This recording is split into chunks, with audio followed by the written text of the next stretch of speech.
এটা আমি জীবনেও মানতে পারবো না। আল্লাহর কসম, আমি কখনো পর্যন্ত তাকে নবী হিসেবে স্বীকার করবো না। কিন্তু আল্লাহর কসম, আমি যদি জানতাম তুমি যেটা বলতো সেটা সত্য, তাহলে আমি এটা অবশ্যই মানতাম। কিন্তু আমি এটা সত্য মনে করি না, তাই আমি এটা মানবো না। যখন একটা সাম্রাজ্যের পতন হয়, নতুন একটা সাম্রাজ্যের উত্থান হবে, এখনো হয় নাই। মাঝের যে সময়টা, একটা সভ্যতার পতন হয়ে গেছে, আরেকটা উত্থান হবে, মাঝের যে সময়টা। এটার জন্য ইংরেজিতে একটা খুব সুন্দর শব্দ আছে, ইন্টাররেগনাম বলে।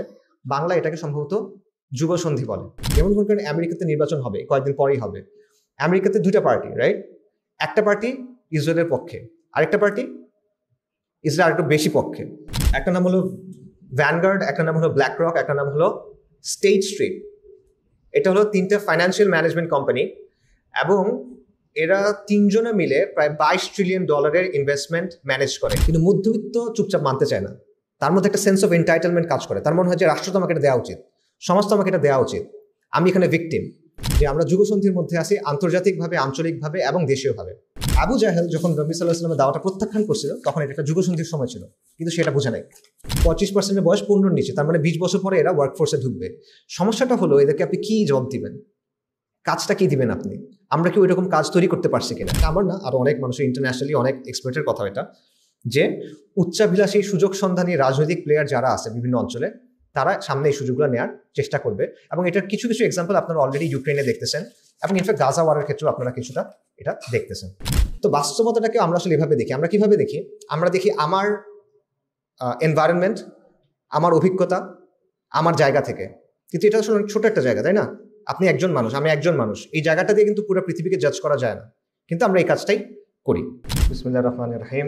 ইন্নাল হামদুলিল্লাহ ওয়াসসালাতু ওয়াসসালামু আলা রাসূলিল্লাহ ওয়া আলা আলিহি ওয়া সাহবিহি ওয়া সাল্লামা তাসলিমান কাসীরা। আম্মা বাদ।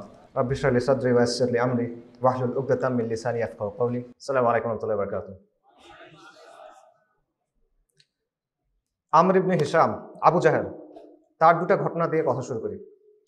আমরা সবসময় রাসূলুল্লাহ সাল্লাল্লাহু আলাইহি ওয়াসাল্লামের কথা শুনি, সাহাবাদের কথা শুনি, আজকে ওই সাইডের একটা কথা শুনি। সেটা হলো, এটা সিরাত ইবনে হিশামে আসছে, মাক্কি জীবনের কথা। রাসূলুল্লাহ সাল্লাল্লাহু আলাইহি ওয়াসাল্লাম ওনার বাসায় রাত্রেবেলা সালাত আদায় করতেন এবং কোরআন তেলাওয়াত করতেন। তো কুরাইশদের বড় বড় নেতাদের মধ্যে কয়েকজন রাত্রেবেলা লুকায় লুকায় তার কাছে আসছে, বাসায় আসছে শুনতে রাসূলুল্লাহ সাল্লাল্লাহু আলাইহি ওয়াসাল্লাম কি বলেন। তিনজন আসছে, একজন আবু সুফিয়ান, একজন হলো আখনাস আস-সাকাফি, আরেকজন হলো আবু জাহেল। তো রাতে তারা শুনছে নবী সাল্লাল্লাহু আলাইহি ওয়াসাল্লাম কোরআন তেলাওয়াত করছে, পুরো রাত তারা তন্ময় হয়ে শুনছে, এবং একজন আরেকজনকে ওভাবে দেখে নাই। সকালবেলা তাদের দেখা হয়েছে যাওয়ার সময়। তো এই তোমরা এখানে কি করতেছো, তুমি এখানে কি করতেছো, একটা কেমন একটা অবস্থা। তো তখন একটা বিব্রতকর অবস্থা, এবং তারা বেশ চোটপাট করছে, এই সবাই যদি কেউ যদি দেখে ফেলে তাহলে কি হবে, আমরা এখানে আসছি, এরকম কিন্তু আর করা যাবে না। আচ্ছা, করা যাবে না, আর কিন্তু কখনো হবে না, আর কখনো হবে না। পরের দিনও সেম ঘটনা, পরের রাতেও সেম ঘটনা, এবং তারপরের রাতেও সেম ঘটনা, পরপর 3 দিন। তো পরপর 3 দিন হওয়ার পর ওরা তো মানে খুব খারাপ অবস্থা, তখন তারা মানে একটা শপথ করছে যে ঠিক আছে, আমরা আর এরপরে এটা করবো না, আমরা মুহাম্মদের বাসায় সাল্লাল্লাহু আলাইহি ওয়াসাল্লাম এভাবে আর আসবো না। তো আখনাস আস-সাকাফি বলতেছে যে এরপর আমি আলাদাভাবে দুজনের কাছে গেলাম। কার কাছে? আবু সুফিয়ানের কাছে এবং আবু জাহেলের কাছে। তো আবু জাহেলের কাছে যখন গেলাম, তখন আমি গিয়ে বললাম যে মুহাম্মদ যেটা বলে সাল্লাল্লাহু আলাইহি ওয়াসাল্লাম, এটা নিয়ে তোমার অভিমতটা আসলে কি? তা আবু জাহেল বলতেছে যে দেখো, বনু মাকজুম হলো আবু জাহেলের গোত্র, আর বনু আব্দে মানাফ হলো নবী সাল্লাল্লাহু আলাইহি ওয়াসাল্লামের গোত্র। যে এদের সাথে আমাদের প্রতিযোগিতা আছে সম্মান এবং মর্যাদা নিয়ে, এদের সাথে আমাদের প্রতিযোগিতা চলতেছে অনেক দিন ধরে, এবং তারা যেটা করে আমরা সেটাতে তাদের সাথে পাল্লা দিছি, এবং এটা দিতে দিতে দিতে দিতে আজকে আমরা তাদের সমান হয়ে গেছি, এবং আমরা তাদেরকে অতিক্রম করে যাবো, এরকম একটা অবস্থা। আজকে বনু আব্দে মানাফ বলতেছে যে তাদের কাছে একটা নবী আছে, তার কাছে নাকি ওয়াহি আসে আসমান থেকে, তার কাছে আল্লাহ নাকি কথা পাঠাচ্ছেন। এটা আমি কেমনে ট্যাকেল করব? আমি আর একটা নবী থেকে আনবো, আমি একটা ওয়াহি থেকে আনবো, আমি তো হেরে গেলাম। তো এটা আমি জীবনেও মানতে পারবো না। আল্লাহর কসম, আমি কখনো পর্যন্ত তাকে নবী হিসেবে স্বীকার করবো না। এটা হলো আবু জাহেলকে নিয়ে প্রথম ঘটনা। সেকেন্ড যে ঘটনাটা, এটা আসছে মুগীরা ইবনে শুবা রাদিয়াল্লাহু আনহুর ঘটনা। উনি বর্ণনা করছেন, এবং ইমাম আল বাইহাকি এটা বর্ণনা আনছেন ওনার কিতাবে। এটা হলো যখন মুগীরা রাদিয়াল্লাহু আনহুর সাথে আবু জাহেলের প্রথমবার দেখা হয়েছে, নবী সাল্লাল্লাহু আলাইহি ওয়াসাল্লামের প্রথমবার দেখা হয়েছে, সেই ঘটনা। আবু জাহেল এবং মুগীরা রাদিয়াল্লাহু আনহু রাস্তার মধ্যে দিয়ে হাঁটতেছেন, মক্কার একটা গলির মধ্যে দিয়ে হাঁটতে হাঁটতে হঠাৎ রাসূলুল্লাহ সাল্লাল্লাহু আলাইহি ওয়াসাল্লামের সাথে দেখা। তো রাসূলুল্লাহ সাল্লাল্লাহু আলাইহি ওয়াসাল্লাম বলছেন, ইয়া আবুল হাকাম। আবুল হাকাম হলো কুনিয়া ছিল আবু জাহেলের। ইয়া আবুল হাকাম, আল্লাহ এবং তার রসুলের দিকে আসো। আবু জাহেল কি বলছে? তুমি কি আমাদের ইলাহদের গালি দেওয়া বন্ধ করবা না? তুমি কি আমাদের মূর্তিদের গালি দেওয়া বন্ধ করবা না? গালি দিয়েই থাকবা? তুমি চাইতো সেটা আসলে কি? যদি তুমি চাও যে আমরা সাক্ষ্য দিই, তুমি তোমার কথা পৌঁছায় দিছো, তাহলে আমরা সাক্ষ্য দিছি, তুমি তোমার কথা পৌঁছায় দিছো। কিন্তু আল্লাহর কসম, আমি যদি জানতাম তুমি যেটা বলতো সেটা সত্য, তাহলে আমি এটা অবশ্যই মানতাম, কিন্তু আমি এটা সত্য মনে করি না, তাই আমি এটা মানবো না। এটা বললো। রাসূলুল্লাহ সাল্লাল্লাহু আলাইহি ওয়াসাল্লাম চলে গেলেন। তারপর আবু জাহেল মুগিরাকে বলতেছে রাদিয়াল্লাহু আনহু যে আল্লাহর কসম, মুহাম্মদ যেটা বলছে এটা সত্য, কিন্তু একটা জিনিস আমাকে মানতে বাধা দিচ্ছে। কি জিনিস? বলছে বানু কুসাই, এটাও নবী সাল্লাল্লাহু আলাইহি ওয়াসাল্লামের গোত্রের নাম। বানু কুসাই বলল কাবার চাবি আমাদের, আমরা দিয়ে দিলাম। বানু কুসাই বলল জামজাম এবং হাজিদের পানি খাওয়ানো, এটার দায়িত্ব আমাদের, আমরা দিয়ে দিলাম। বানু কুসাই বলল যুদ্ধের পতাকা আমাদের, দিয়ে দিলাম। বানু কুসাই বলল পরামর্শ সভার নেতৃত্ব আমাদের, দিয়ে দিলাম, সব দিয়ে দিলাম। তারপর আমরা তাদের সাথে প্রতিযোগিতা করলাম এবং তাদের সমান হইলাম। আজকে এরা বলতেছে যে আমাদের মধ্যে নবী আছে। এটা আমি কখনো মানবো না, আল্লাহর কসম এটা আমি মানতে পারবো না। অর্থাৎ এই বর্ণনা অনুযায়ী আবু জাহেল জানতো যে নবী সাল্লাল্লাহু আলাইহি ওয়াসাল্লাম সে সাক্ষ্য দিছে আল্লাহর কসম এটা সত্য, কিন্তু সে এটা মানতে পারে নাই। তো এই পুরো ব্যাপারটা থেকে এটা কেন বললাম, একটা শিক্ষা পাওয়া যায়। শিক্ষাটা হলো যে সত্যটা জেনেও সে সত্য গ্রহণ করে নাই কেন? এটা অনেক কারণ ছিল। কিবর ছিল, তার ভিতরে নানা বিষয় ছিল।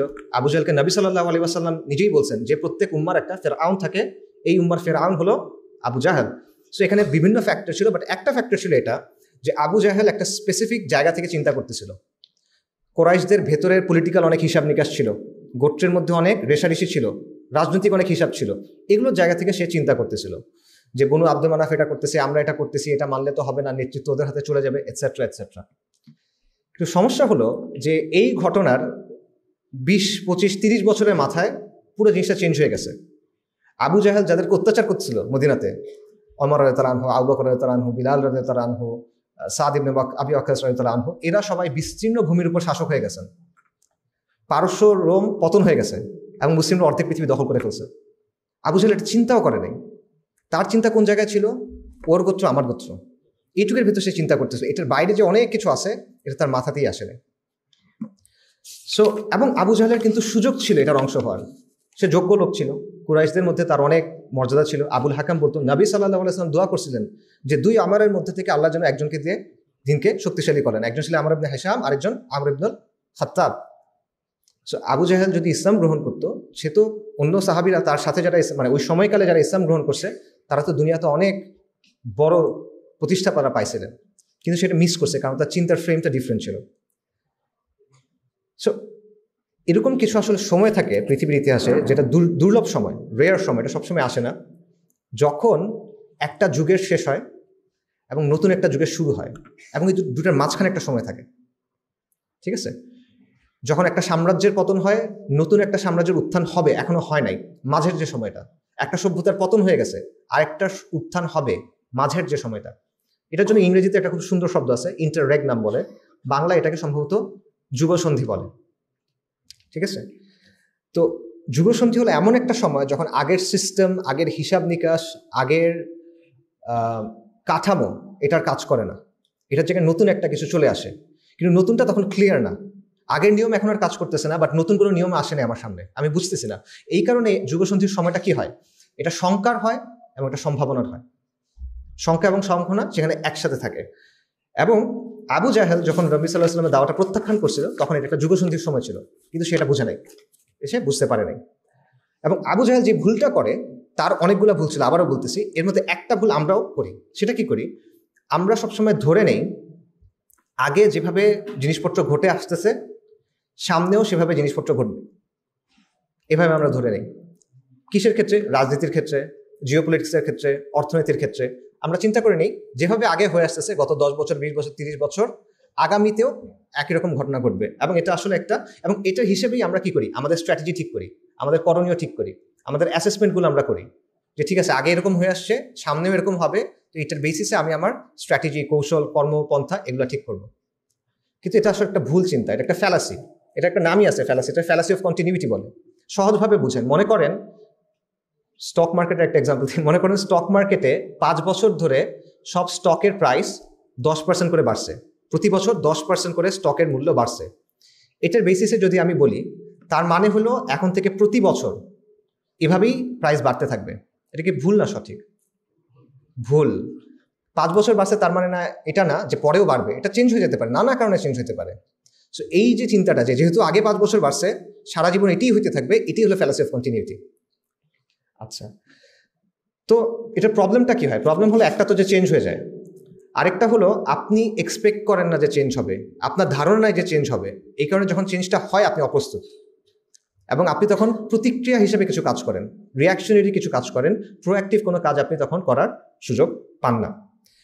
আচ্ছা, এবং এই জন্যই দেখবেন যে ফাইন্যান্স ওয়ার্ল্ডে, কর্পোরেট ওয়ার্ল্ডে, ইকোনমিক ওয়ার্ল্ডে, ইভেন মিলিটারি স্ট্র্যাটেজাইজিং যেটাকে বলে, সেইখানে ট্রেন্ড অ্যানালাইসিসের একটা কাজ থাকে, যে তারা অ্যান্টিসিপেট করার চেষ্টা করে যে সামনের ট্রেন্ডটা কি হবে এবং সেই ট্রেন্ডের ক্ষেত্রে আমার স্ট্র্যাটেজি কি হবে। এটার জন্য আলাদাভাবে কিন্তু মানে টাকা পয়সা দিয়ে স্পেশালিস্টদের রাখা হয়, যাদের কাজই হলো ট্রেন্ড অ্যানালিসিস করা, মার্কেটটা কোন দিকে যাবে, জিওপলিটিক্স কোন দিকে যাবে, রাজনীতি কোন দিকে যাবে, এটা বোঝা এবং এটা বুঝে অ্যাপ্রোপ্রিয়েট স্ট্র্যাটেজি খুঁজে বের করা। তো এই কাজটা এটা এই জন্যই স্পেশালিস্ট দিয়ে করতে হয়, কারণ মানুষ আসলে আমরা সাধারণত এভাবে চিন্তা করি না, মানুষ এটা মিস করে। একটা এক্সাম্পল দিই আবারও, রোমান সাম্রাজ্যের পতন বলা হয়, আনুষ্ঠানিক পতন বলা হয় 476 খ্রিস্টাব্দে। কিন্তু 476 খ্রিস্টাব্দে রোমের যারা মানুষ ছিল তারা কি বুঝছিল এটা পতন হচ্ছে? না, তারা বুঝে নাই। তারা মনে করছে যে এইভাবে রোমান সাম্রাজ্য আরো 1000 বছর থাকবে। তারা এটা চিন্তাই করে নাই যে এখন পতন হবে। এই ব্যাপারটা আমাদের সাথেও ঘটে, ঠিক আছে? আমরা ব্যাপারটা অনেকটা এরকম মনে করেন, এই রুমের সমান বিশাল একটা ছবি আছে, এই ছবির একটা বিন্দুতে আপনি জুম ইন করে রাখছেন, তখন কি আপনি বুঝতে পারবেন ছবিটা আসলে কিসের? পারবেন না। আপনাকে জুম আউট করতে হবে, অনেক দূরে আসতে হবে, তারপর আপনি বুঝবেন যে ছবিটা আসলে কি। তো বাস্তবতাটাকে আমরা আসলে এভাবে দেখি। আমরা কিভাবে দেখি? আমরা দেখি আমার এনভায়রনমেন্ট, আমার অভিজ্ঞতা, আমার জায়গা থেকে। কিন্তু এটা আসলে অনেক ছোট একটা জায়গা, তাই না? আপনি একজন মানুষ, আমি একজন মানুষ, এই জায়গাটা দিয়ে কিন্তু পুরো পৃথিবীকে জাজ করা যায় না, কিন্তু আমরা এই কাজটাই করি। এবং ইংরেজিতে একটা কথা আছে যে missing the forest for the trees, যে আপনি বন দেখতে গেছেন কিন্তু আপনি গিয়ে গাছ দেখতেছেন, গাছের দিকে অনেক বেশি ফোকাস। এই ফোকাস করতে গিয়ে কিন্তু আপনি বন দেখতে আসলে কেমন সেটা মিস করবেন। সেম সমস্যা জুম ইন করে রাখা। এত কথা কেন বলতেছি? এটা বলার একটা কারণ আছে। কারণটা হলো যে আমি একটা ক্লেইম করবো, আমি একটা প্রস্তাবনা দিব, এবং সেটার সাথে এই কথাগুলো রেলেভেন্ট। আমার প্রস্তাবনা হলো যে আমরা বর্তমানে একটা যুগসন্ধির মধ্যে আসে, এবং এটা দেশীয়ভাবে, আঞ্চলিকভাবে এবং আন্তর্জাতিকভাবে, ঠিক আছে? এবং এটা ফিউচার টেন্স না, এটা প্রেজেন্ট টেন্স। এই জিনিসটা চলতেছে অলরেডি। এবং যুগসন্ধির সময় যদি আসলে আমরা থাকি, তাহলে এখানে অনেক ইম্পর্টেন্ট কিছু ব্যাপার ট্যাপার আছে। যেমন মনে করেন, প্রথমত আমাদের চিন্তার ফ্রেমটা চেঞ্জ করার ব্যাপার আছে। আবু জাহেলের কথাটা আবার চিন্তা করেন, তার চিন্তার ফ্রেমটা ছিল কোরাইশের গোত্রীয় সংঘাত, এর ভেতর থেকে সে চিন্তা করতেছিল। তার চিন্তার ফ্রেমটা যদি ডিফারেন্ট হইতো, তখন সে একটা বিশ্বজয়ী সভ্যতার অংশ হতে পারত। কিন্তু তার বদলে তার স্থান হয়েছে কোথায়? বদরের কাছে কূপে, জাহান্নামে তার স্থান হয়েছে। আচ্ছা, এটা একটা বিষয়, চিন্তার ফ্রেমটা রিঅ্যালাইন করা বা চেঞ্জ করা। আরেকটা ইম্পর্টেন্ট বিষয় হলো যে এই টাইমটা, যুগসন্ধির যে সময়টা, এটা কয়েকটা জিনিস সাথে করে নিয়ে আসে। এর মধ্যে একটা জিনিস হলো আনসার্টেনটি, অনিশ্চয়তা। যেটা আগে চলে আসছে ওটা এখন আর চলবে না, আগের নিয়মগুলো এখন আর কার্যকর হবে না। তো এই জায়গায় আনসার্টেনটি চলে আসে, অনিশ্চয়তা চলে আসে। দ্বিতীয় যে বিষয়টা সেটা হলো ইনস্টেবিলিটি, অস্থিতিশীলতা। আবারও যেহেতু একটা গভীর পরিবর্তনের মধ্যে দিয়ে আপনি যাচ্ছেন, কাজেই আগের সিস্টেমটাও কাজ করতেছে না, এখানে অবশ্যই অস্থিতিশীলতা হবে। যখন একটা প্রতিষ্ঠিত শক্তি থাকে, সামরিক শক্তি, রাজনৈতিক শক্তি, যেটাই বলেন, এটার পরিবর্তে আরেকটা আসবে কিন্তু এখনো আসে নাই, এই সময়টাতে পরিবর্তনের একটা প্রক্রিয়া চলে, পুনর্গঠনের একটা প্রক্রিয়া চলে, এবং এই সময়টায় অরাজকতা থাকে, এই সময়টায় অস্থিতিশীলতা থাকে। সো যুগসন্ধি সবসময় অস্থিতিশীলতার সাথে করে নিয়ে আসে। পাশাপাশি কি নিয়ে আসে? অপরচুনিটি, এটা সুযোগ নিয়ে আসে। এটাই হলো নতুন কোনো সাম্রাজ্য তৈরি করা, নতুন কোনো সভ্যতা তৈরি করা, নতুন কোনো জীবন ব্যবস্থা তৈরি করা, নতুন যে কোনো কিছু গড়ার সবচেয়ে বেস্ট সময়। এটা রিস্ক আছে, কিন্তু এটাই বেস্ট সময়। অন্য সময় আপনার জন্য অনেক কিছু সমস্যা থাকবে, এই সময়টাতে আপনি এমন সুযোগ পাবেন যেটা আপনি অন্য সময় পাবেন না। এবং পাশাপাশি আরেকটা জিনিস নিয়ে আসে, সেটা হলো রেসপন্সিবিলিটি, দায়িত্ব। কারণ অপরচুনিটি আছে, অপরচুনিটি মানে আছে দায়িত্ব আছে। আচ্ছা, সো আমি বললাম আমার দাবি এটা যে আমরা যুগসন্ধির মধ্যে আছি, আন্তর্জাতিকভাবে, আঞ্চলিকভাবে এবং দেশীয়ভাবে। এই জিনিসটা অল্প করে একটু দেখা যাক। আন্তর্জাতিকভাবে যদি আমরা দেখি, সবচেয়ে বড় যে পরিবর্তনটা আছে সেটা হলো ইউনিপোলার থেকে মাল্টিপোলার ওয়ার্ল্ডে শিফট করা। এটা আপনারা অনেকেই হয়তো শুনছেন যে বিশ্ব এককেন্দ্রিক ছিল, এখন এটা বহুকেন্দ্রিক বা মাল্টিপোলার হয়ে উঠছে। যে আমরা মোটামুটি সবাই জানি যে দ্বিতীয় বিশ্বযুদ্ধের পর পৃথিবীতে দুটো সুপার পাওয়ার ছিল, একটা হলো USA, United states of America, আরেকটা হলো ইউএসএসআর, সোভিয়েত ইউনিয়ন। এবং এটার মধ্যে একটা যুদ্ধ চলছে, স্নায়ু যুদ্ধ বলা হয় যেটাকে। তো 90-এর দশকে এসে যখন সোভিয়েত রাশিয়ার পতন ঘটলো, তখন আর সুপার পাওয়ার দুইটা তো নাই, একটা সুপার পাওয়ার। তখন একটা ব্যাপার ঘটলো যে আমেরিকা যেটা বলে এটাই ঠিক, আমেরিকা যেহেতু বলছে এটা নিশ্চয়ই ঠিক এখন। সো লিবারাল ডেমোক্রেসি বা আমেরিকার যে চিন্তাভাবনা, নিও লিবারালিজম, ফ্রি মার্কেট ক্যাপিটালিজম, এই ব্যাপারগুলোকে সবাই একদম মানে সন্দেহাতীত সত্য হিসেবে গ্রহণ করলো এবং সবাই এই কথাগুলো অ্যাডপ্ট করলো এবং সবাই এই লিবারাল ডেমোক্রেসি বিশেষ করে ব্যাপকভাবে অ্যাডপ্ট করলো। যদি কাজে না করে অ্যাটলিস্ট মুখে তারা বলা শুরু করলো যে ঠিক আছে আমরা সবাই ডেমোক্রেট, এই সেই ইত্যাদি। কিন্তু বর্তমানে ওই অবস্থাটা কিন্তু এখন আর নাই। আপনারা অলরেডি এগুলো দেখতেছেন যে রাশিয়া, চীন এবং বিভিন্ন আঞ্চলিক শক্তি নানা জায়গায়, এবং আমাদের এখানে যেমন ভারত ফর এক্সাম্পল আমেরিকাকে চ্যালেঞ্জ করতেছে, এবং এটা বেশ কিছুদিন ধরেই চলতেছে, নতুন ঘটনা না। মাল্টিপোলার মানে ইস্যুটা কি? মাল্টিপোলার কারণে যেটা হবে সেটা হলো আনসার্টেনটি এবং ইনস্টেবিলিটি আসবে, অস্থিতিশীলতা এবং অনিশ্চয়তা আসবে। এটা কিরকম দেখেন, আপনি যদি স্নায়ুযুদ্ধের সময়টা দেখেন 1947 থেকে রাফলি 1990, রাফলি এই সময়টাতে প্রায় 65 থেকে 70টার মতো কু হয়েছে, কু যেটা ঠিক আছে 65 থেকে 70টার মতো কু হয়েছে। এর মধ্যে 30 থেকে 35% হয়েছে মুসলিম ওয়ার্ল্ডে। আপনারা বিখ্যাত অনেকগুলো নাম আছে, এগুলো সবগুলো এই সময় কু করে ক্ষমতায় আসা। জামাল আব্দুল নাসের মিশরের, সাদ্দাম হুসেন ইরাকের, হাফিজ আল আসাদ বাশার আল আসাদের বাবাজে সিরিয়াতে, মুয়াম্মার আল গাদ্দাফি, এই সবগুলা কিন্তু এই সময়ের কু করে পাওয়ারে আসা। একইভাবে বিপ্লব হয়েছে অনেকগুলা, কিউবার বিপ্লব, নিকারাগুয়ার বিপ্লব, ইরানের বিপ্লব, ফিলিপিন্সের বিপ্লব, এরকম অনেকগুলা বিপ্লব হয়েছে। ইভেন বাংলাদেশের যে জন্ম 71 সালে যে ঘটনা, এটা কিন্তু কোল্ড ওয়ারের ব্যাকড্রপে সম্ভব হয়েছে। এটা বর্তমান বাস্তবতায় যদি একই সিচুয়েশন হইতো, আমরা শিওর না আসলে এটা এইভাবে প্লে আউট করতো কিনা।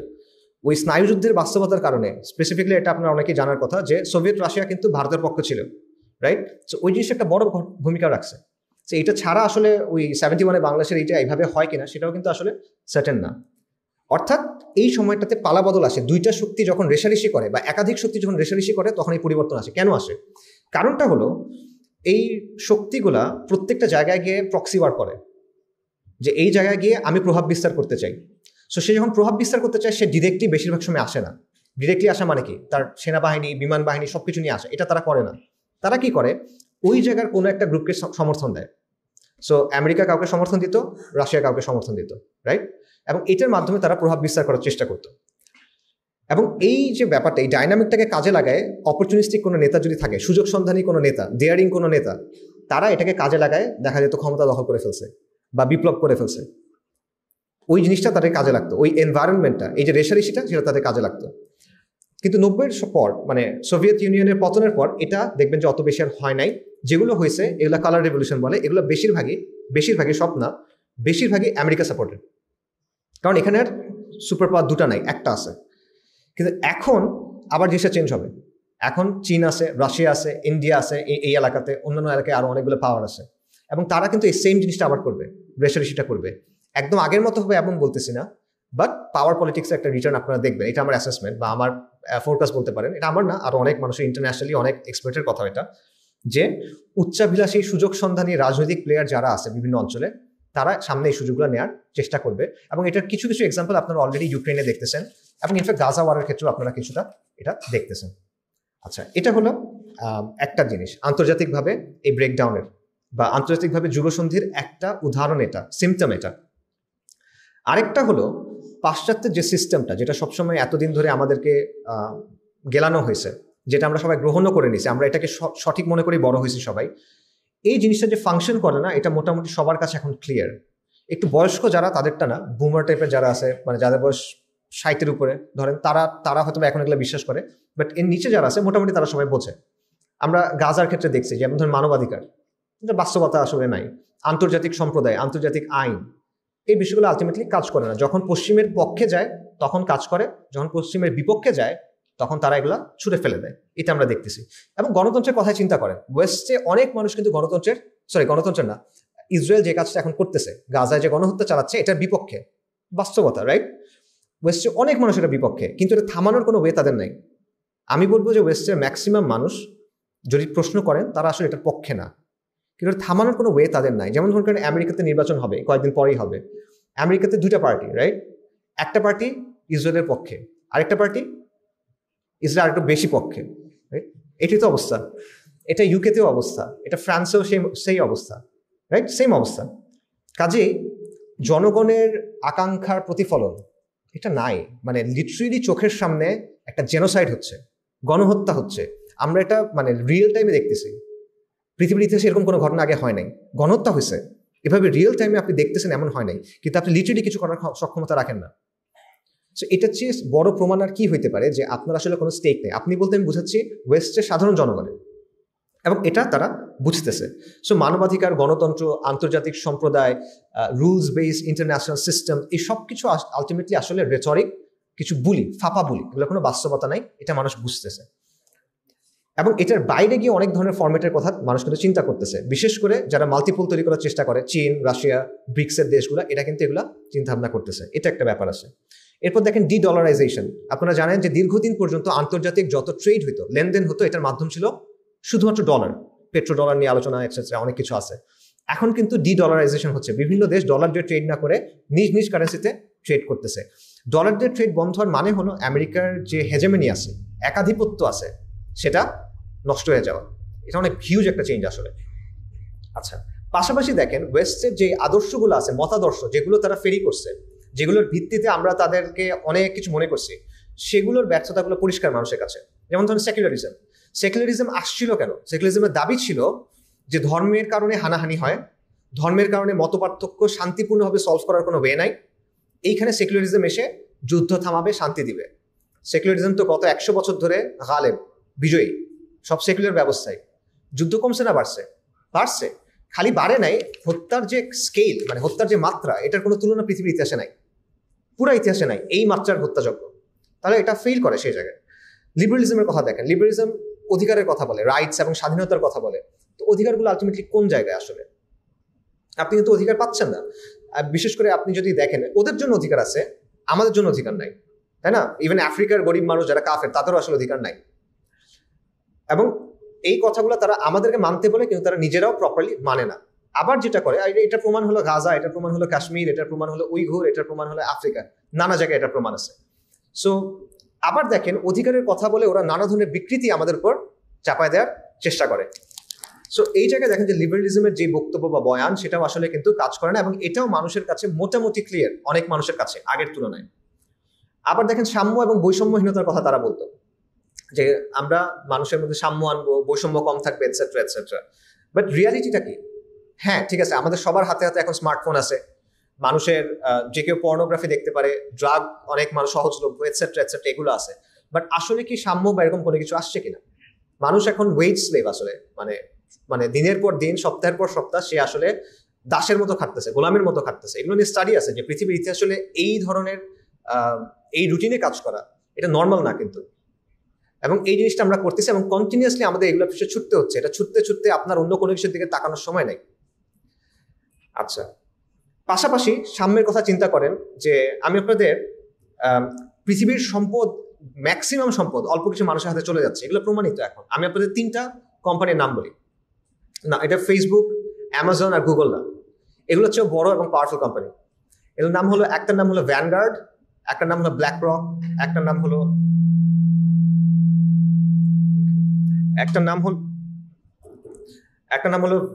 ভ্যানগার্ড, একটা নাম হলো ব্ল্যাক রক, একটা নাম হলো স্টেট স্ট্রিট।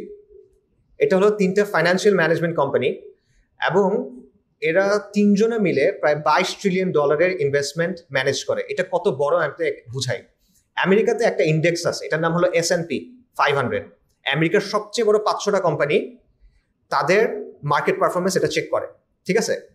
তো এই 500টা কোম্পানির মধ্যে এই 3টা মিলে $22 ট্রিলিয়ন, বাকি 497টা মিলে $38 ট্রিলিয়ন। 3টা মিলে 22, 497টা মিলে 38, অর্ধেকের চেয়ে বেশি। এটার মানে, এবং Apple, Microsoft, Google, Amazon, Nvidia, সবচেয়ে বড় বড় যে কোম্পানিগুলো আছে মানে মার্কেটে, এদের ম্যাক্সিমাম শেয়ার হোল্ডারের লিস্ট দেখেন। ভ্যানগার্ড, ব্ল্যাক রক, প্রথম 1টা এবং 2টা, প্রত্যেকটার ক্ষেত্রে। তো এটা মানে কি এটা দুনিয়া কন্ট্রোল করে না, এটা মানে এটা দুনিয়া কন্ট্রোল করে না, বাট এটা মানে হলো এটা কর্পোরেট ওয়ার্ল্ডটা কন্ট্রোল করতে পারে। কর্পোরেট ওয়ার্ল্ডের পলিসি কি হবে সেটা তারা কন্ট্রোল করতে পারে। এদের এক্সট্রিম পর্যায়ের মানি আছে যেটা দিয়ে তারা রাজনীতিকে এবং সমাজের নীতিকে প্রভাবিত করতে পারে। পাশাপাশি দেখেন যে ওয়ার্ল্ডের যে মিডিয়াগুলো আছে এগুলো প্রমাণিত, এগুলো কোনো কনস্পিরেসি থিওরি না, এগুলো আপনারা ডকুমেন্টেড কেস, নোয়াম চমস্কির মতো অনেক মানে well establish well respected academics এগুলো নিয়ে বিস্তারিত আলোচনা করছেন। সেগুলো যদি আপনারা দেখেন যে পৃথিবীর ম্যাক্সিমাম মিডিয়া ওয়েস্টে 5টা কোম্পানির হাতে। তা আপনি ব্ল্যাকরককে আনেন, এই 5টা কোম্পানিকে আনেন, এই 8টা এন্টিটি তারা একটা দেশের কতটা প্রভাব বিস্তার করতে পারবে? মানুষের জনমতের কথা চিন্তা করেন, নির্বাচনে ফান্ডিং এর কথা চিন্তা করেন, নির্বাচনে ক্যান্ডিডেটের কথা চিন্তা করেন, রাজনৈতিক দলগুলোর পলিসির কথা চিন্তা করেন। কেন দলগুলো চাইলেও আসলে ইসরায়েলের ব্যাপারে তাদের পলিসি চেঞ্জ করতে পারবে না? এইসব কারণে পারবে না, কারণ এই জিনিসগুলো অল্প কিছু মানুষের হাতে আছে এবং তারা এগুলো কন্ট্রোল করতে পারে। ঠিক আছে, সো এই অবস্থান থেকে আপনি আসলে কিভাবে বলেন যে আপনি ডেমোক্রেসির মাধ্যমে বা অন্য কোনো কিছুর মাধ্যমে ওই জায়গায় জনগণের ইচ্ছার আকাঙ্ক্ষার প্রতিফলন হবে? এটা হয় না, আসলে এটা বাস্তব না, এটা জাস্ট পসিবল না। আপনি এটা এক্সট্রিম লেভেলে ম্যানিপুলেট করা সম্ভব। আচ্ছা, সো ওয়েস্টে এই জিনিসটা আসলে ফেল করতেছে, এবং আবারও বলছি ওয়েস্টের অনেক এক্সপার্টস এবং একাডেমিক্স এই বিষয়গুলো নিয়ে আলোচনা করতেছেন। এরপর আসেন ক্লাইমেট ক্রাইসিস। ক্লাইমেট ক্রাইসিস মানে হলো এই যে পরিবেশগত যে বিপর্যয়টা, রাইট? আচ্ছা, মানুষ হাজার হাজার বছর ধরে সমুদ্র উপকূল থেকে মাছ ধরছে না? ধরছে। মানুষ হাজার হাজার বছর ধরে জঙ্গল থেকে কাজ কাটছে, সমস্যা হয় নাই। মাছের জায়গায় থাকছে, বনের জায়গায় থাকছে। বাট এখন কি অবস্থা? মাছের কলোনি উজাড় হয়ে গেছে, ডিফরেস্টেশন হচ্ছে। এটা কেন? কারণ ক্যাপিটালিজম আমাকে এমনভাবে গাছ কাটতে শিখাইছে যে এরপরে ওই বন আর দাঁড়াইতে পারে না। ক্যাপিটালিজম আমাকে এমনভাবে মাছ কাটতে শিখাইছে, মানে মাছ ধরতে শিখাইছে, যার ফলে ওই মাছের কলোনি আর নতুন করে ব্রিড করতে পারে না, একেবারে উজাড় হয়ে যেতে হয়। ঠিক আছে, সো একদিকে সে আপনাকে প্রগতির কথা বলতেছে, সমৃদ্ধির কথা বলতেছে, কিন্তু অন্যদিকে সে পরিবেশকে ধ্বংস করে দিচ্ছে, যে পরিবেশের উপর আপনি নির্ভরশীল, তাই না? সো যেখানে পরিবেশের সাথে সহাবস্থানের দরকার ছিল, সেখানে সে আপনাকে শিখাইছে পরিবেশকে ডমিনেট করতে। এবং এই ডমিনেট করা বা নিয়ন্ত্রণ করা, এটা একটা সময় পর্যন্ত ভালো কাজ করছে, বাট এটা সাস্টেইনেবল না, এই জন্য এটা কোলাপস করতেছে। এবং এখানে দেখেন ডাবল স্ট্যান্ডার্ড। তারা পরিবেশটাকে ধ্বংস করে, পরিবেশটাকে ইচ্ছে মতো কাজে লাগায়, নিজেরা উন্নত হয়েছে। এখন আমাদেরকে এসে বলছে তোমরা এগুলো করতে পারবে না। মানে ওরা পুরো সুবিধাটা নিবে, সমস্যাটা আমাদের উপর। এবং এই যে জলবায়ু বিপর্যয় যেটা বলে, এটার সবচেয়ে বড় ক্ষতিগুলো কাদের জন্য?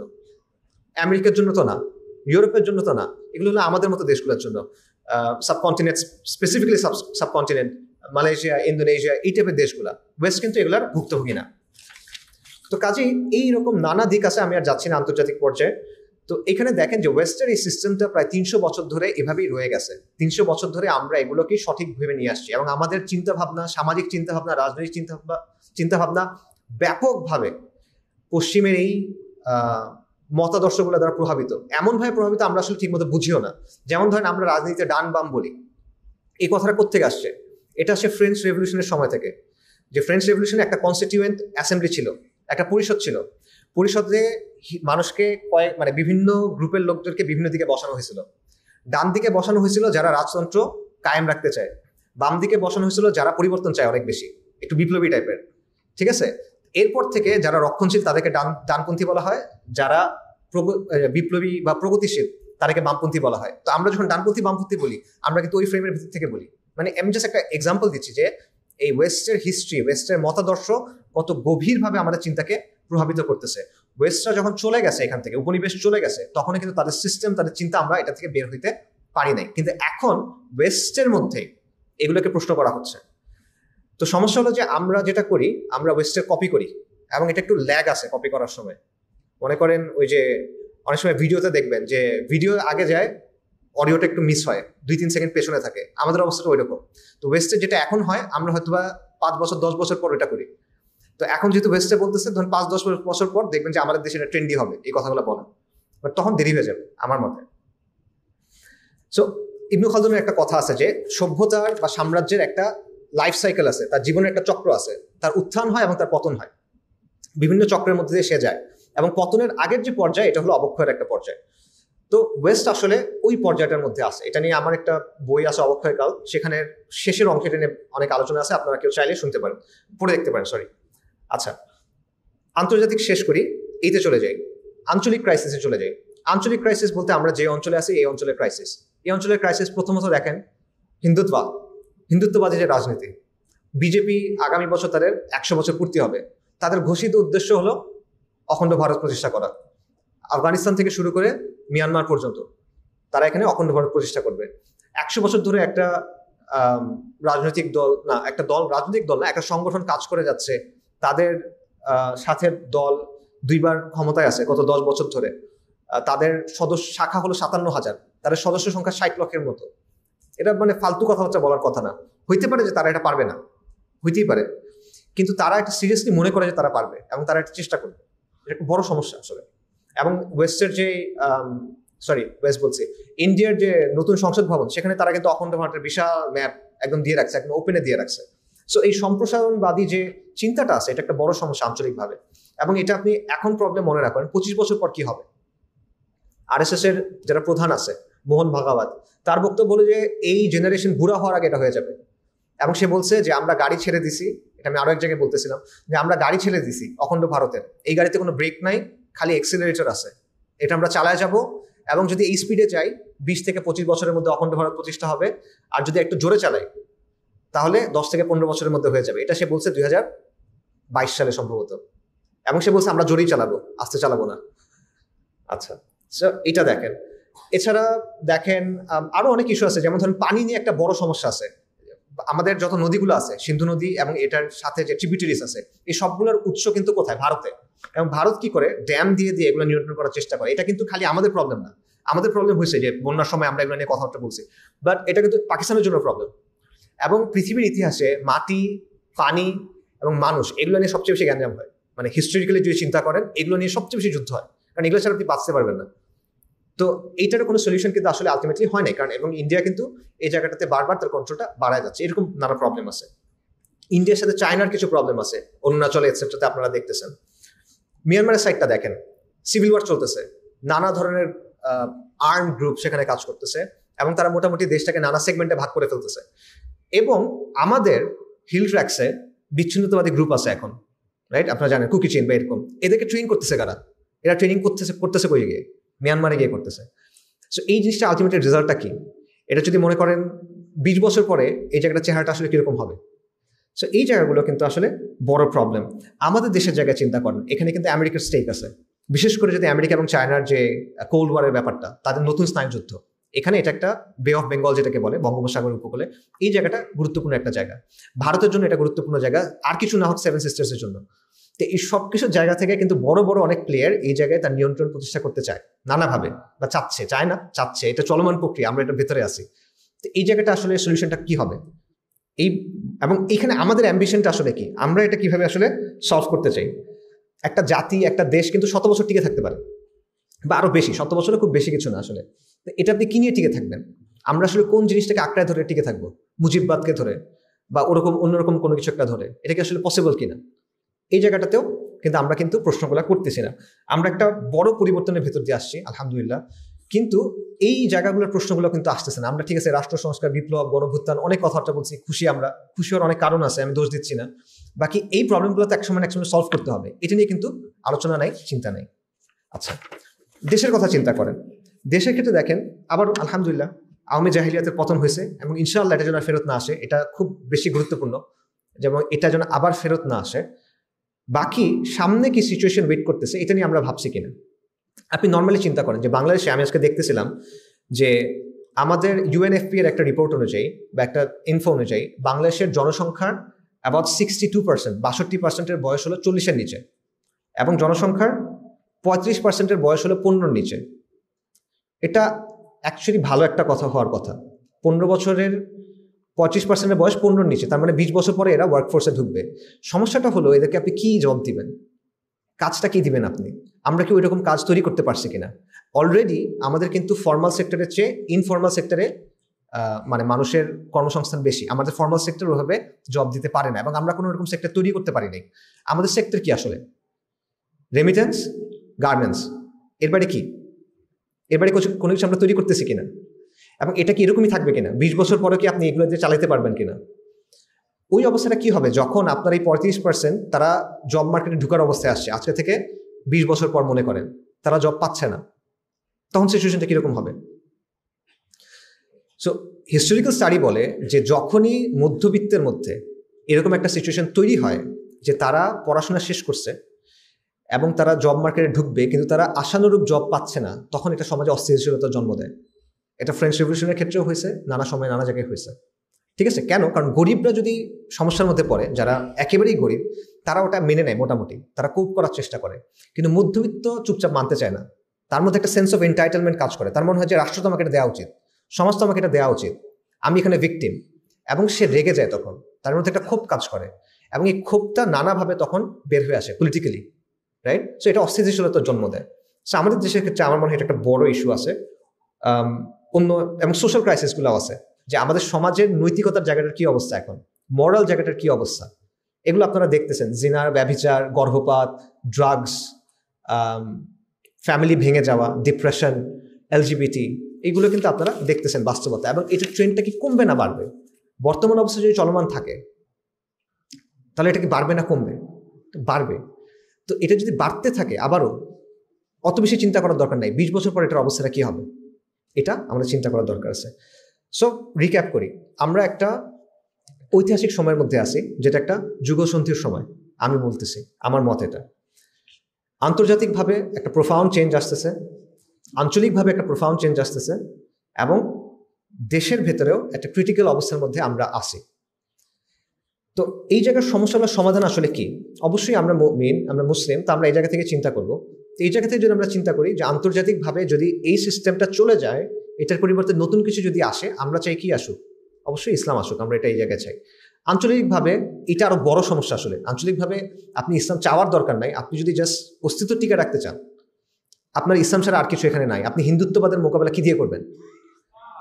আসলে এটা জাস্ট এটা নো ব্রেইনার আসলে, যে কেউ এটা, আমি মনে করি একটা সেকুলারও এটা বোঝা উচিত, যদি সে বিবেক কিছুটা এখনো বাকি থাকে, এটা আর কি। সো এবং দেশের ক্ষেত্রেও, আমার দেশের অস্তিত্বের প্রশ্ন, সবকিছুর প্রশ্ন, আপনি যে আসলে এই কি নিয়ে আপনি আগাবেন, আপনার ন্যাশনাল কনসিয়াসনেস, কালেকটিভ কনসিয়াসনেস, আসাবিয়া যেটা বলেন, ইবনে খালদুনের অর্থে আসাবিয়া, এটা আসলে কোন জায়গা থেকে আপনি করবেন, এটা ইসলামের জায়গা থেকে করতে হবে। বাকি প্রশ্নটা হলো, ঠিক আছে, এটা অনেক বড় বড় অনেক কথা বললাম, অনেক বড় বড় সমস্যা বললাম, বাট এখানে আসলে আমাদের করণীয়টা কি, বা আমরা কি করতে পারি? তো বড় বড় অবস্থা সমস্যার সামনে পড়লে দুইটা অ্যাপ্রোচ মূলত দেখা যায়। একটা অ্যাপ্রোচ হলো যে এগুলো অনেক বড় সমস্যা ভাই, আমি এগুলো জানি না, আমি আমার মতো থাকি, আমি আমার জীবনে আমারটা ঠিক মতো করার চেষ্টা করি, এটা হলো একটা অ্যাপ্রোচ। আরেকটা অ্যাপ্রোচ হলো যে ঠিক আছে, না, আমার পারিপার্শ্বিকতাকে আমি যতটুকু পারি পরিবর্তন করার চেষ্টা করি। অবভিয়াসলি ইসলামের অবস্থান হলো পরেরটা, প্রোঅ্যাক্টিভ অবস্থানটা, যে আমার একটা দায়িত্ব সবসময় আছে সমাজের প্রতি, কমের প্রতি, মানুষের প্রতি, ইন জেনারেল মানব জাতির প্রতিও। এবং সবচেয়ে বড় কথা হলো, কেউ যদি অপশন 2 নিয়ে কাজ না করে, কেউ যদি পারিপার্শ্বিকতা পরিবর্তন করার জন্য কাজ না করে, দীর্ঘমেয়াদে কিন্তু অপশন 1 আর থাকে না। সমস্যা ওই যে জাহাজ, নবী সাল্লাল্লাহু আলাইহি ওয়াসাল্লাম জাহাজের একটা এক্সাম্পল দিচ্ছেন, যে জাহাজের 2 তলায় মানুষ আছে, নিচতলার মানুষ যদি ফুটা করে, উপরতলার মানুষ যদি বাধা না দেয়, সবাই একসাথে মারা যাবে। সো ব্যাপারটা একটা এরকম। তো সমস্যা হলো যে আমাদের মধ্যে কোন চিন্তাটা গালেব, আমাদের সমাজের মধ্যে বাঙালিদের বা মধ্যবিত্ত বাঙালির চিন্তা করার একটা ওয়ে আছে, সেটা হলো আমরা কি চাই? সরকারি চাকরি দরকার, আমার শান্তি দরকার, স্টেবিলিটি দরকার, বিদেশে যাব, সেটেলড হব, ভালো income, kids, family, social mobility, right, higher standard of living, এই জিনিসটা। তো এটা নিয়ে আমি শান্তি এবং সিকিউরিটির মধ্যে থাকবো, আমার মূল চাওয়া হলো এটা, এই জায়গায়। আর বাকি দেশ, সমাজ, দুনিয়া, এগুলো যে এত কিছু হয়েছে, এগুলো কি হবে ভাই?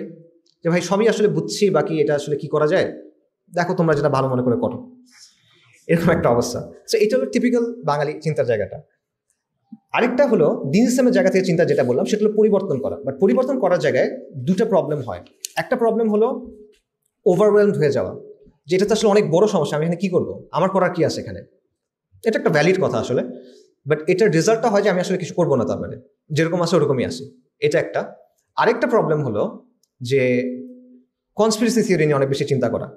আমার কাছে মনে হয় একটা বড় সমস্যা, যে অনেক কনস্পিরেসি থিওরি নিয়ে আমি চিন্তা করছি, মনে করেন ফ্রিমেসন, ইলুমিনাতি, তারপর মনে করেন রথশাইল্ডস, বা ইভেন ভ্যানগার্ড, ব্ল্যাক রক, এদের কথা বললাম, এদেরটাও, যে আলটিমেটলি এরাই তো সবকিছু নিয়ন্ত্রণ করতেছে, এটা দাজ্জালি একটা বিশ্ব ব্যবস্থা, এখানে আসলে আমার তো তেমন কিছু করার নাই, রাইট? তো এইখানে ভারসাম্যের একটা দরকার আছে। দুনিয়াতে আসলেই কিছু ষড়যন্ত্র আছে, ব্যাপারটা এমন না যে ষড়যন্ত্র একেবারে নাই, এটা একেবারে উড়ে দেওয়ার মতো কিছু না, বাস্তবতা আছে, এগুলা ঐতিহাসিকভাবে ডকুমেন্টেড, জাস্ট ফ্রিঞ্জ কোনো কথা না, আপনি একাডেমিক বইয়েও এগুলা প্রমাণিত, এটা আছে। কিন্তু এটাও সমস্যা, যদি আপনি চিন্তা করেন যে সবই দাজ্জালের চাল, সবই ইলুমিনাটির চাল, তাহলে আমরা আসলে কিছু করার নাই, কিছু করতে গেলেই মনে করেন আমি ওর চালের ভিতর ঢুকে পড়ছি, এইটা। এবং যখনই কোনো কিছু আমি আমার হিসাবের মধ্যে ধরতে পারতেছি না, তখন আমি ধরে নিচ্ছি এটা নিশ্চয়ই ওদের একটা চাল। ব্যাপারগুলো আসলে এরকম না, ঠিক আছে? তো এই জায়গাটাতে সলিউশনটা আসলে যেটা আমার কাছে মনে হয় যে, দেখেন আমাদের কাছে দুটো সোর্স আছে, যেটা একদম কংক্রিট সোর্স। আপনি যদি দুটো সোর্সের কাছে ফেরত যান, আপনি সুনিশ্চিত জ্ঞান পাবেন, এবং যে কোনো পরিস্থিতিতে যে কোনো সমস্যার ক্ষেত্রে আপনার করণীয় কি, আপনার সমাধান কি, সেটা আপনি সেখানে পাবেন। এই দুটো সোর্স কি? কোরআন এবং সুন্নাহ। যত থিওরি, যত কনস্পিরেসি থিওরি, যত মিডিয়া ন্যারেটিভ, মেইনস্ট্রিম মিডিয়ার কথা বা ইভেন নন মেইনস্ট্রিম অল্টারনেটিভ মিডিয়ার বক্তব্য, এগুলো সব কিন্তু স্পেকুলেটিভ। স্পেকুলেটিভ মানে কি? এগুলোর মধ্যে একটা বাংলা কি বলে, মানে এটা সুনিশ্চিত না, অনিশ্চয়তার একটা ব্যাপার থাকে এখানে। কিন্তু কোরআন এবং সুন্নাহর বক্তব্য সুনিশ্চিত, এখানে অনিশ্চয়তার কোনো জায়গায় নেই। আচ্ছা, তো কোরআন এবং সুন্নাহর জায়গা থেকে যদি আপনি চিন্তা করেন, এই জায়গাগুলো আসলে সহজ হয়ে যায়। কিরকম সহজ? এটা অনেকগুলো আয়াত, অনেকগুলো হাদিস আনা যাবে। আমি আপনাদের জাস্ট দুটা বলতেছি। একটা আয়াত হলো ওয়া মাকারু ওয়া মাকারুল্লাহ ওয়াল্লাহু খায়রুল মাকিরিন। তারা ষড়যন্ত্র করে, আল্লাহ পরিকল্পনা করেন, এবং আল্লাহ সর্বশ্রেষ্ঠতম কৌশলী। এটা আচ্ছা। কোরআনের আরেকটা আয়াত হলো আল ইয়াউমা আকমালতু লাকুম দীনাকুম ওয়া আতমামতু আলাইকুম নিআমাতি ওয়া রাদিতু লাকুম ইসলামা দীনা। যে আমি আজকে তোমাদের জন্য দিনকে পরিপূর্ণ করে দিলাম এবং তোমাদের প্রতি নিয়ামত পূর্ণ করে দিলাম এবং ইসলামকে তোমাদের দিন হিসেবে কবুল করলাম। এবং একটা হাদিস, বিখ্যাত হাদিস, তয়ফাতুল মানসুরার হাদিস, মুসলিম শরীফে কিতাবুল ইমারাতে আছে, নানা ধরনের ওয়ার্ডিংয়ে আছে। নবী সাল্লাল্লাহু আলাইহি ওয়াসাল্লাম বলছেন যে এই উম্মার মধ্যে একটা তয়ফা থাকবে যারা হকের উপরে থাকবে, যাহিরিন আলা হক, এবং তাদের সমালোচনাকারীদের সমালোচনা, বিরোধিতাকারীদের বিরোধিতা, এটা তাদেরকে কখনো ক্ষতিগ্রস্ত করতে পারবে না। এটা সবসময় থাকবে, কন্টিনিউয়ালি এটা থাকবে। আচ্ছা, এটা আমি কেন বললাম? প্রথম আয়াত থেকে আপনি কি পাবেন? ওয়াল্লাহু খায়রুল মাকিরিন, তার মানে হলো ইলুমিনাটি বলেন, দাজ্জালের অনুসারী বলেন, বা যেটাই বলেন, তাদের পরিকল্পনা থাকবে, সমস্যা নাই। বাকি পরিকল্পনা শেষ পর্যন্ত কারটা বাস্তবায়ন হবে? আল্লাহ আযজা ওয়া জাল্লারটা, কোনো প্রশ্ন নাই। কনস্পিরেসি অনেক বড়, অনেক গভীর, অনেক সূক্ষ্ম। আল্লাহ আযজা ওয়া জাল্লার সামনে এটা কিছু না, মাকড়সার জাল, রাইট? আল্লাহ যেভাবে ঠিক করছেন সেভাবেই আলটিমেটলি এটা হবে। এই জিনিসটা আপনার একদম ইতমিনান থাকতে হবে নিজের মধ্যে, তাহলে আপনি কনস্পিরেসি থিওরির এই প্যারাটা থেকে কিছুটা হলে বাড়তে পারবেন। দ্বিতীয়টা হলো যে এই দিনটা আল্লাহ পূর্ণাঙ্গ করে দিয়েছেন কিয়ামত পর্যন্ত। তার মানে যেই সমস্যায় আসুক, যত বড় ক্রাইসিস আসুক, যত অন্ধকার আপনার সামনে আসুক, আলোটা আপনি এখান থেকে পাবেন। আপনার করণীয় কি হইতে হবে, আপনার কোন দিকে যাওয়া উচিত, কোন পথে যাওয়া উচিত, এই প্রত্যেকটা জিনিস আপনি কোরআন এবং সুন্নাহর মূলনীতির আলোকে পাবেন। অবশ্যই স্পেসিফিক্সে পার্থক্য হবে, স্পেসিফিকভাবে আপনি একটা ইনস্ট্রাকশন ম্যানুয়ালের মতো পাবেন না, বাট মূলনীতিটা, প্যারামিটারটা, সীমানাটা আপনি কোরআন সুন্নাহ থেকে পেয়ে যাবেন। এবং হাদিস থেকে যেটা আপনি পাবেন যে অবশ্যই আবারও যত ষড়যন্ত্র থাক, যত ফলস ফ্ল্যাগ, যত অমুকের এজেন্ট, তমুকের সৃষ্টি, এগুলো যত যাই বলেন, at the end of the day তয়ফাতুল মানসুরা কিন্তু থাকবে। এবং তয়ফাতুল মানসুরার বৈশিষ্ট্য কি সেটা বলে দেওয়া আছে, কিতাবুল ইমারার হাদিসেই বলে দেওয়া আছে কি কি বৈশিষ্ট্য থাকবে। সো কাদেরকে অনুসরণ করা উচিত, কোনটা ইতিহাসের মূল গতিপথ, এটা আপনি এখান থেকে জানতে পারবেন। সো যদি এভাবে চিন্তা করেন, ইনশাল্লাহ সমাধান পাওয়া যাবে। বাকি আপনার খুঁজতে হবে কোরআন এবং সুন্নাহর লেন্সে। আচ্ছা, তো এখন আমরা যাই যে ঠিক আছে, বুঝলাম, বাকি কনস্পিরেসি থিওরির বাইরে যাওয়া যাবে না, কাজ করতে হবে। কাজটা আসলে কিভাবে করতে হবে, বা আমার জায়গা থেকে আমি কি করতে পারি? এই জন্য আমাদের শিক্ষাটা নিতে হবে আলটিমেটলি সাহাবায়ে কেরাম রাদিয়াল্লাহু আনহুম ওয়া আজমাইনের কাছ থেকে। কেন? অনেকগুলো কারণ আছে। প্রথম কারণ, তারা রাসূলুল্লাহ সাল্লাল্লাহু আলাইহি ওয়াসাল্লামের সাহাবী, তারা আমাদের আদর্শ। দ্বিতীয় কারণ, তারা শ্রেষ্ঠতম প্রজন্ম। তৃতীয় কারণ, তারা যুগসন্ধির সময় পার করে আসছেন, তাদের সময়টা যুগসন্ধির সময় ছিল। শুধু করেন নাই, তারা যুগসন্ধির সময়টাকে কাজে লাগায় নতুন একটা ইসলামী সভ্যতা আল্লাহ তাদের মাধ্যমে কায়েম করে দিয়েছেন। অর্থাৎ তারা এটার বেস্ট ইউটিলাইজেশন করছেন। সো আপনি যদি কাউকে ফলো করতে চান, বেস্ট ফলো করা উচিত সাহাবায়ে কেরাম রাদিয়াল্লাহু আনহুম আজমাইনের কাছ থেকে, তাদের ফলো করা। এবং তাদের চিন্তাটা কেমন ছিল, তাদের চিন্তার ওয়েটা কেমন ছিল, যে কোনো পরিস্থিতিতে তাদের চিন্তাটা ছিল যে এই ক্ষেত্রে, এই মোমেন্টে, এই পরিস্থিতিতে আল্লাহ এবং তার রাসূল সাল্লাল্লাহু আলাইহি ওয়াসাল্লাম কোন জিনিসটা পছন্দ করবেন। ঠিক আছে? এবং আরেকটা বিষয় দেখেন, এটা একটা বিখ্যাত হাদিস, আপনারা সবাই জানেন, দাজ্জালের ব্যাপারে একটা হাদিস আছে। নবী সাল্লাল্লাহু আলাইহি ওয়াসাল্লাম বলতেছেন, হাদিসের বক্তব্যটা এরকম যে দাজ্জাল পৃথিবীতে 40 দিন থাকবে। প্রথম দিন হলো একটা বছরের মতো, তারপরেরটা হলো একটা মাসের মতো, তারপরেরটা মনে হয় একটা সপ্তাহের মতো, আর বাকিগুলো হলো তোমাদের দিনের মতো। এটা একটা সুপার ন্যাচারাল টাইপের কথা, তাই না? মানে ব্যাপারটা আসলে কিরকম, খুবই বিচিত্র একটা বিষয়। এখানে আমরা হলে অনেক প্রশ্ন করতাম, সাহাবায়ে কেরাম কি প্রশ্ন করছেন? সালাতের কথা প্রশ্ন করছেন। সাহাবায়ে কেরাম জিজ্ঞেস করছেন যে যেই দিনটা এক বছরের মতো ইয়া রাসূলুল্লাহ, তখন আমরা কিভাবে সালাত আদায় করবো? আমরা এখন যেভাবে সালাত আদায় করি এভাবে করবো, নাকি অন্য কোনোভাবে? সো এখান থেকে কি বোঝা যায়, ওদের মেন্টালিটি, তাদের মাইন্ডসেটটা বোঝার চেষ্টা করেন। দেখেন, একটা হলো যে তাদের প্রথমত ইবাদত নিয়ে চিন্তা, যে আমার ইবাদতটা ঠিক রাখতে হবে। দ্বিতীয় হলো সালাতের গুরুত্ব, দাজ্জাল সেটা সে জানি না, আমার সালাত তো পড়তে হবে। তৃতীয় হলো আমি কি করতে পারি, এটা নিয়ে ওনার প্রশ্ন।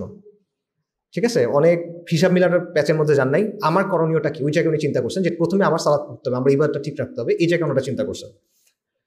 তো এই জায়গাতে যদি আমরা চিন্তাগুলো করতে পারি তাহলে আমার মনে হয় এটা আমাদের জন্য বেটার। কেন বেটার?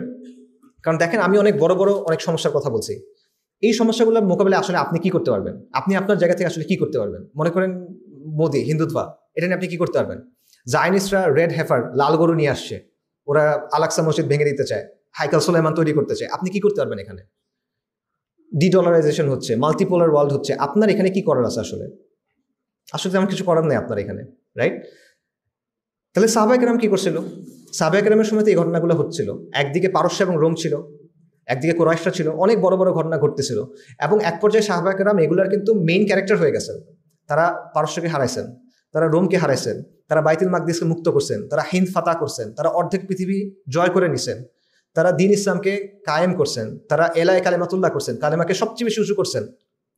কিভাবে করছেন? শুরু করছেন কিভাবে? সাহাবায়ে কেরাম শুরু করছেন তাওহীদের দাওয়া দিয়ে, এবং পূর্ণাঙ্গ দিন হিসেবে ইসলামের দাওয়াটা দিয়ে, এবং ছোটভাবে, একদম ছোট স্কেলে। সাহাবায়ে কেরাম তো অনেক বিশাল গ্র্যান্ড স্ট্র্যাটেজি নিয়ে কাজ করছেন এমন না। মক্কাতে তারা দাওয়া পাইছেন, আশেপাশে সমাজের মধ্যে পাড়া মহল্লা গিয়ে মানুষকে দাওয়াত করছেন, এই জায়গা থেকে শুরু হয়েছে। না অন্য কোনো কিছু ছিল? কোনো সিক্রেট প্ল্যান ছিল কিনা এখানে? গ্র্যান্ড স্ট্র্যাটেজি ছিল কিনা এখানে? না, এটি স্ট্র্যাটেজি, এটা আল্লাহ আযজা ওয়া জাল্লার স্ট্র্যাটেজি। আচ্ছা, সো এই জন্য আমি মনে করি, হ্যাঁ ঠিক আছে, অনেক বড় বড় সমস্যা বললাম, বাট আপনি আসলে আপনার লা ইউকাল্লিফুল্লাহু নাফসাক, আপনি আপনার জায়গা থেকে সাধ্যাত্মিক কাজ তো আপনি পারবেন না। আপনার জায়গা থেকে আপনি কি পারবেন, এটা আপনার চিন্তা করতে হবে। আপনার জায়গা থেকে আপনি যেটা পারেন, আমি যেটা মনে করি সেটা হলো, দেখেন সাহাবায়ে কেরামের মডেলটা হলো এটা, বা নবী সাল্লাল্লাহু আলাইহি ওয়াসাল্লামের দাওয়ার মডেল এটা, যে তাওহীদের দাওয়া, এটার ফলে মেরুকরণ, সমাজের মেরুকরণ। এটা সবসময় নবীরা যখন কোনো দাওয়া দিয়েছেন, এটা কোনো শান্তিপূর্ণ দাওয়া হয় নাই। শান্তিপূর্ণ মানে এটা না যে তারা সবাই লড়াই করছেন, এটা না। সমাজে স্থিতিশীল থাকে না সমাজ। যে কোনো নবী যখন দাওয়া দিয়েছেন, সমাজ দুইটা ভাগ হয়ে গেছে, এটা আপনি প্রমাণিত ব্যাপার, ওই দাওয়ার কারণে হয়েছে। এবং এই জন্য তারা বলতো যে তোমরা তো সমাজকে নষ্ট করে দিচ্ছ। মুহাম্মদ সাল্লাল্লাহু আলাইহি ওয়াসাল্লাম ব্যাপারে কি বলতো? ভাইয়ে ভাইয়ে সমস্যা করে, পিতা এবং ছেলের মধ্যে সমস্যা করে, গোত্র এবং ব্যক্তির মধ্যে সমস্যা করে, যে সমাজে অরাজকতা করতেছো, অশ্লীলতা করতেছো। এটা বৈশিষ্ট্য সবার ক্ষেত্রে। তো এটা ওই মেরুকরণটার কথা আমি বলতেছি, যে তাওহীদের দাওয়ার রেজাল্ট হলো মেরুকরণ হবে। এবং তারপর যেটা হয়েছে যে তারা একটা নিজস্ব ভূখণ্ড পাইছেন হিজরত করে মদিনাতে গিয়ে, আল্লাহ আযজা ওয়া জাল্লা তাদেরকে ওখানে দিয়েছেন। এরপর আস্তে আস্তে আরব, জাজিরাতুল আরব, আরব উপদ্বীপ, এবং তারপরে পুরা বিশ্ব। এই তো সিম্পলি, এটা অনেক লম্বা আলোচনা করা যায়, বাট সিম্পলি ব্যাপারটা তো আসলে এরকমই। তো বর্তমান বাস্তবতা আমরা কি করতে পারি? এই জায়গা থেকে যদি আমরা চিন্তা করি, সাহাবায়ে কেরামের জায়গা থেকে, আমাদের সমাজে, আমাদের প্রেক্ষাপটে আমাদের সীমাবদ্ধতা আছে অনেক, আমাদের অনেক আশঙ্কা আছে, এই সবগুলো জায়গা থেকে আমরা আসলে কতটা কি করতে পারি? এই জায়গায় আমি যেটা মনে করি সেটা হলো যে অবশ্যই এটাই তাওহীদের দাওয়া, এবং পূর্ণাঙ্গ দিন হিসেবে, ব্যক্তিগত পর্যায়ের কিছু হিসেবে না, পূর্ণাঙ্গ দিন হিসেবে, দিন ইসলাম, শরিয়া, এই সব কিছুর দাওয়াটা সমাজকে দেওয়া, রাইট? এবং এটার বেসিসে সমাজের সাথে এঙ্গেজমেন্ট। সেই এঙ্গেজমেন্টটা হতে পারে গ্রাসরুটস অ্যাক্টিভিজমের মাধ্যমে, সোশ্যাল অ্যাক্টিভিজমের মাধ্যমে, কমিউনিটি অর্গানাইজিংয়ের মাধ্যমে, এরকম নানাভাবে, এবং অবশ্যই ম্যান টু ম্যান দাওয়ার মাধ্যমে, ডেফিনেটলি। তো এই কথা হলো মানে কি? গ্রাসরুটস অ্যাক্টিভিজম, কমিউনিটি অর্গানাইজিং, এটা মানে কি? এগুলো মানে সোজা মনে করেন হাসিনা যখন পালাইলো, কয়েকদিন ডাকাত পড়তেছিল না? আপনাদের এখানে পড়ছে কিনা জানি না, ঢাকাতে এটা অনেক হইতেছিল। তো ডাকাত যখন পড়তেছিল, এলাকা ভিত্তিক কিন্তু এলাকা প্রতিরোধ কমিটি তৈরি হয়েছিল, গণপ্রতিরোধ কমিটি তৈরি হয়েছিল।